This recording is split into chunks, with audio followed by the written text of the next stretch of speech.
பாலமேடு ஜல்லிக்கட்டில் மின்தடை காரணமாக வீரர்களுக்கு மருத்துவ பரிசோதனை செய்வது தடைபட்டுள்ளது. விவரங்களோடு செய்தியாளர் காளிராஜன் இணைந்திருக்கிறார். காளிராஜன், மின்தடைக்கு முதல்ல என்ன காரணம்? இப்ப வீரர்களுக்கு மருத்துவ பரிசோதனை செய்வது தடைபட்டிருக்கிறது. இதனால போட்டி தொடங்குறதுலையும் தாமதம் ஏற்படுமா?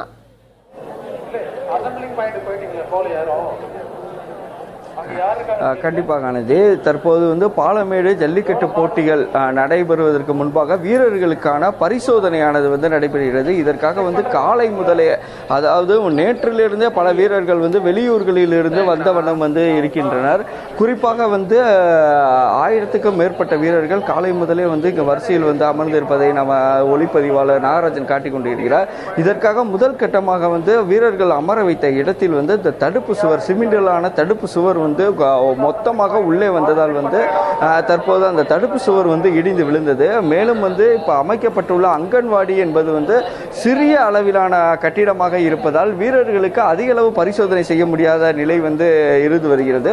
குறிப்பாக அவனியாபுரத்தை நேற்று நடைபெற்ற அவனியாபுரம் ஜல்லிக்கட்டை பொறுத்தவரையில் அதிகப்படியாக முன்பே பரிசோதனையானது முடிக்கப்பட்டு வீரர்கள் வரிசையில் உட்கார வைக்கப்பட்டனர்.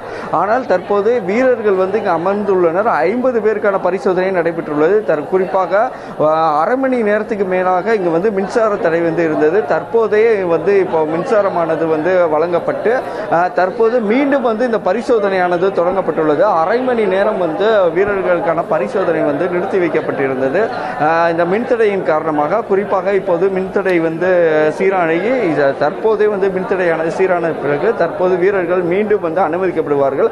அனுமதிக்கப்பட்டாலும் கூட தற்போது வீரர்கள் அமர்வதற்கான அறை மிகவும் சிறியதாக இருப்பதால் இங்கு மருத்துவ பரிசோதனை முடிந்தால் வீரர்களை அமர வைக்க முடியாத நிலையே உள்ளது. ஏற்கனவே முதல் கட்டமாக பரிசோதனை செய்த 50 நபர்கள் மட்டுமே இந்த உள்ளே தற்போது அமர்ந்துள்ளனர். தற்போது மேலும் வீரர்களை பரிசோதனை செய்ய வேண்டும் என்றால் அவர்களை அமர வைப்பதற்கான உரிய இடங்களும் இங்கு இல்லாததால் தற்போது வீரர்களை அடுத்த கட்ட பரிசோதனையானது இன்னும் தொடங்கப்படாமல் உள்ளது. குறிப்பாக 50 நபர்கள் பரிசோதனையானது மட்டுமே தற்போது நடைபெற்றுள்ளது. அடுத்த கட்ட பரிசோதனைக்காக காவல்துறையினர் அவர்கள் மது அருந்திருக்கிறார்களா என்ற பரிசோதனை மட்டும் முடித்து மருத்துவ பரிசோதனைக்காக தற்போது அவர்கள் வெளியில் அமர்ந்திருக்கின்றனர். அனைவரும் முதலாக 50 வீரர்கள் களத்திற்கு சென்ற பின்பே அடுத்த கட்ட வீரர்களுக்கான பரிசோதனையானது நடைபெறும் என இங்க இருக்க மருத்துவ குழுவினர் மற்றும் வருவாய்த்துறையினர் தெரிவித்துள்ளனர். ஆனந்தி, தகவல்களுக்கு நன்றி காளிராஜன்.